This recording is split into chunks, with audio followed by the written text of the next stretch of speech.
બધાને નમસ્કાર. આજના આપણા પ્રદેશ દ્વિતીય વર્ષ 1954 દિવસે આઝાદ થયો. 73મો વર્ષમાં આપણે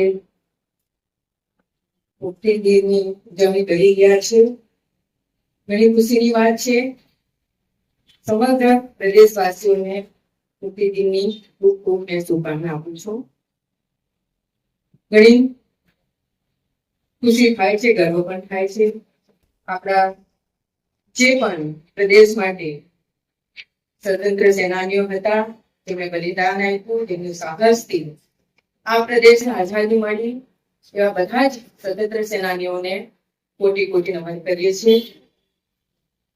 આપણે પ્રદેશના બધા જનપ્રતિનિધિએ છે.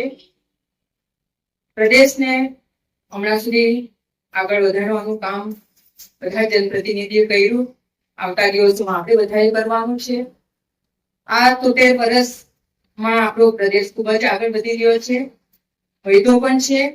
એમાં શિક્ષા હોય, સ્વાસ્થ્ય હોય, જ્યાં રસ્તાની વાત હોય, ઘણો પ્રદેશ આપણો આગળ વૈધો છે. બસ એ જ રીતના આપણા પ્રદેશને આગળ વધારીએ, બધા સાથે મળીને. એવું આજના દિવસે બધાને હું કહીશ.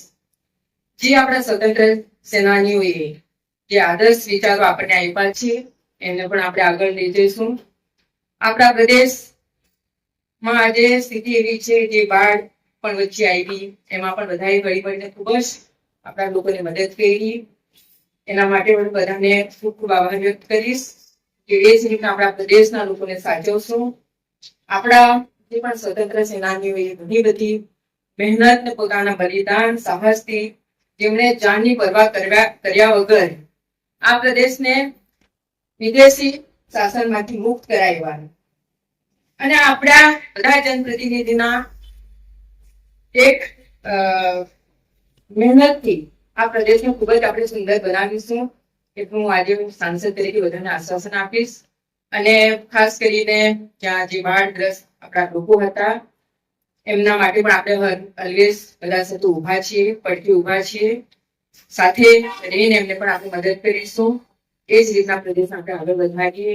આવતા દિવસોમાં આપણે જન સુધી જે આપણા કેન્દ્ર સરકારના કાર્યો છે, પ્રદેશના વિકાસના કાર્યો છે, જન સુધી પહોંચાડીએ, ઘર સુધી પહોંચાડીએ, ને આ પ્રદેશને ખૂબ જ સુંદર બનાવીને લોકોને એક બહુ સારું લાઈફ આપણે આપી શકીએ. એવી શુભકામના સાથે બધાને ખૂબ ખૂબ એક વખત આભાર. એમની આભારની સાથે સાથે ફરી એકવાર મુક્તિ દિનની પ્રદેશવાસીઓને, સમસ્ત પ્રદેશવાસીઓને શુભકામના આપું છું. ખૂબ ખૂબ ધન્યવાદ. જય હિન્દ, જય દાદરાનગર હવેલી. ધન્યવાદ.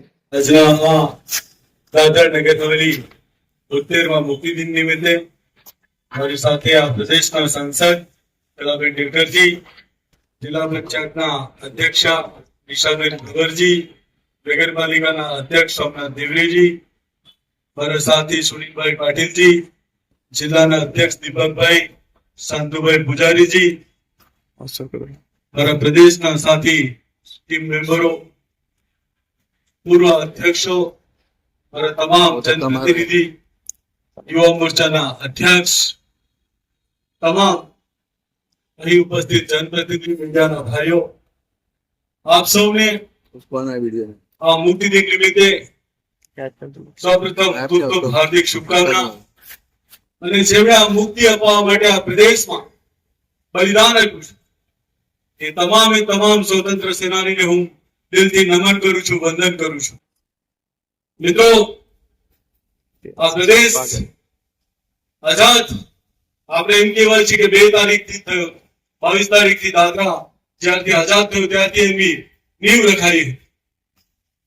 એટલે ત્યાંનાથી જે સ્વતંત્ર સેનાનીઓ છે, ભાગ ભજવ્યો હતો, જે આપણા રાષ્ટ્રીય સ્વયંસેવકો જેને અહીં બલિદાન આપ્યું છે, એવા અનેક મારા આદિવાસી ભાઈઓ અને બહેનોએ આ મુવમેન્ટમાં જે ભાગ ભજવ્યો છે, એ તમામ સ્વતંત્ર સેનાનીઓ પણ હું આ તબક્કે યાદ કરું છું, એમને નમન કરું છું, વંદન કરું છું.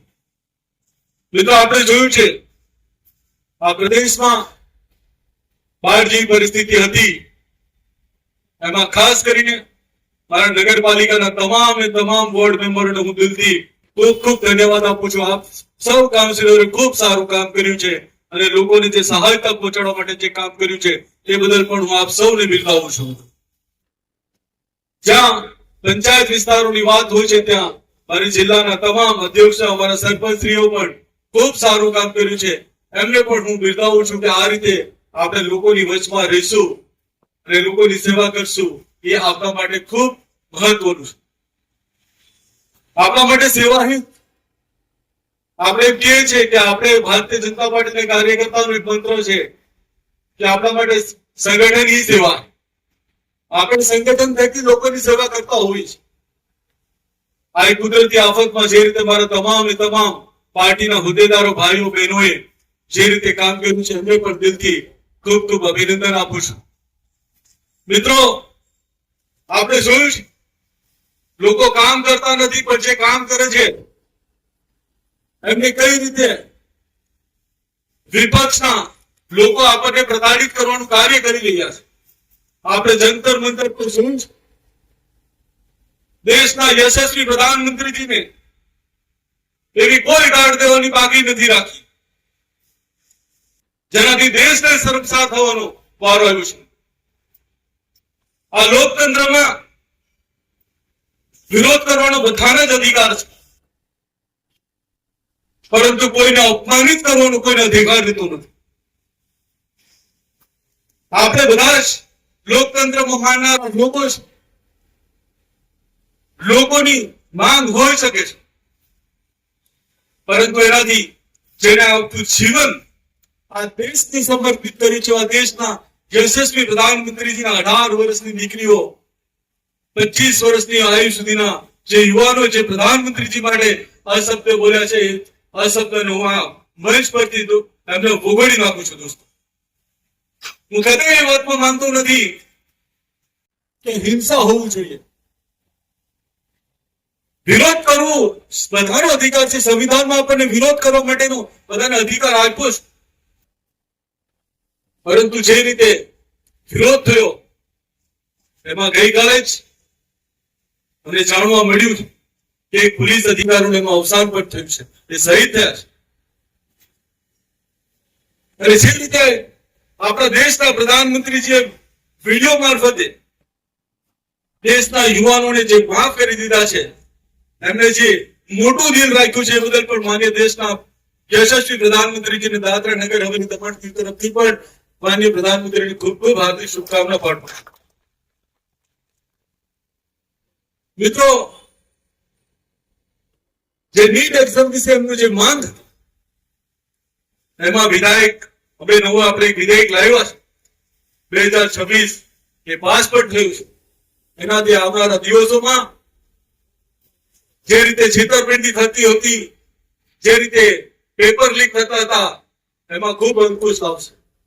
પરંતુ તેમ છતાં લાસ્ટ એક્ઝામ જે 14 લાખથી વધારે પણ વિદ્યાર્થીઓ એક્ઝામ આપી હતી અને એવો પાસ થયા છે. મિત્રો, તેમ છતાં આપણે એમ કહેવાય છે કે આ વિરોધી પક્ષના લોકોએ જે દેશને બદનામ કરવાનું કાર્ય કર્યું છે એ બદલ દેશ કદી એમને માફ ન કરશે.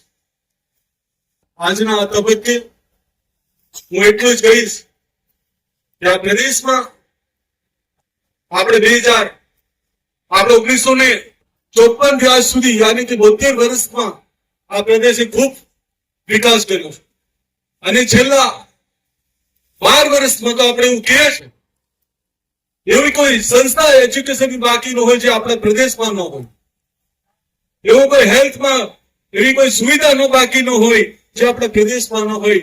એ બદલ માન્ય પ્રશાસક સાહેબને પણ હું આ તબક્કે દિલથી ખૂબ ખૂબ ધન્યવાદ પાઠવું છું. આવનારા દિવસોમાં મિત્રો ચેલેન્જિંગ રહેશે અને રાજનેતા માટે ઓલવેઝ ચેલેન્જ હોય છે. આપણે માનીને જ ચાલવાનું રહેશે કે આપણા માટે નવા ચેલેન્જિંગ આવતા રહેશે. અમુક પાર્ટીઓ તો કામ કરવું નથી પરંતુ ક્રિટિસાઇઝ કરવું છે, એમને કરવા દેજો.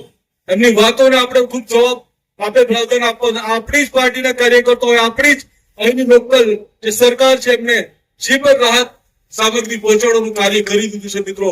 અને આવનારા દિવસોમાં પણ આ પ્રદેશમાં જે કોઈ ઘરને પણ નુકસાન થયું હશે એમનું પણ સર્વે થઈ રહ્યું છે.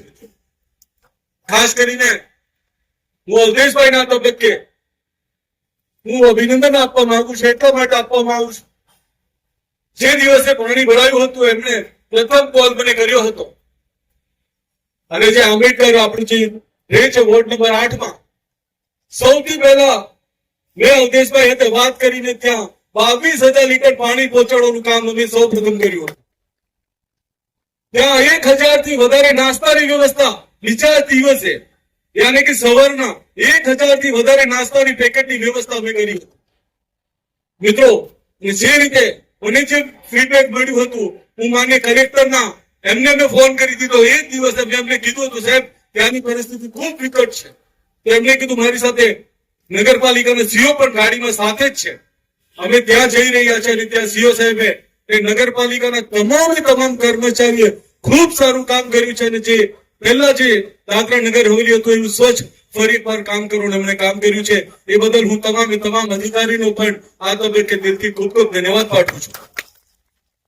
મિત્રો, આપ સૌને એટલી વિનંતી કે આપણે વિપદામાંથી આપણે કઈ રીતે બહાર નીકળીએ એનો પ્રયાસ આપણે હોવું જોઈએ. કોણ આપણી વિશે બોલે છે, કોણ આપણને શાબાશી આપે છે, એ પર ધ્યાન નહીં કરતા આપણું ધ્યેય એક હોવું જોઈએ. આપણે ધ્યેયથી ચૂકશું નહીં. આપણો ધ્યેય એક જ હોવું જોઈએ કે આપણો પ્રદેશ કેવી રીતે વિકાસ કરી શકે, કઈ રીતે વિકાસની દિશા પર, જે રીતે પ્રગતિ પંથ પર જઈ રહ્યું છે એને કોઈ ઉતારવાની પ્રયત્ન કરે તેની વાતો બનાવતા આપણે બધાએ કલાબેને કીધું તેમ આપણે ખંભેથી ખંભે મેળવીને આ પ્રદેશને હજુ પણ જે કોઈ સમસ્યા આવશે એનું નિરાકરણ કરશું.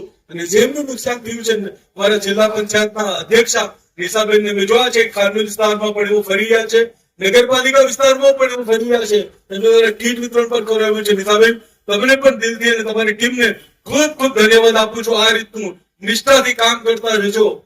હું જોઉં કે ના જોઉં, પાર્ટીનો કોઈ કાર્યકર્તા જુએ કે ના જુએ, ઉપરવાળો જુએ છે, એનાથી મોટું કોઈ હોતું નથી. તમે જે કામ પવિત્ર કામ કરી રહ્યા છે એ બદલ મારા તમામ જનપ્રતિનિધિઓને આ તબક્કે દિલથી ખૂબ ખૂબ ધન્યવાદ આપું છું. ફરી એકવાર આ મુક્તિ દિન નિમિત્તે આપ સૌને દિલથી ખૂબ ખૂબ ધન્યવાદ આપું છું. ભારત માતા કી જય.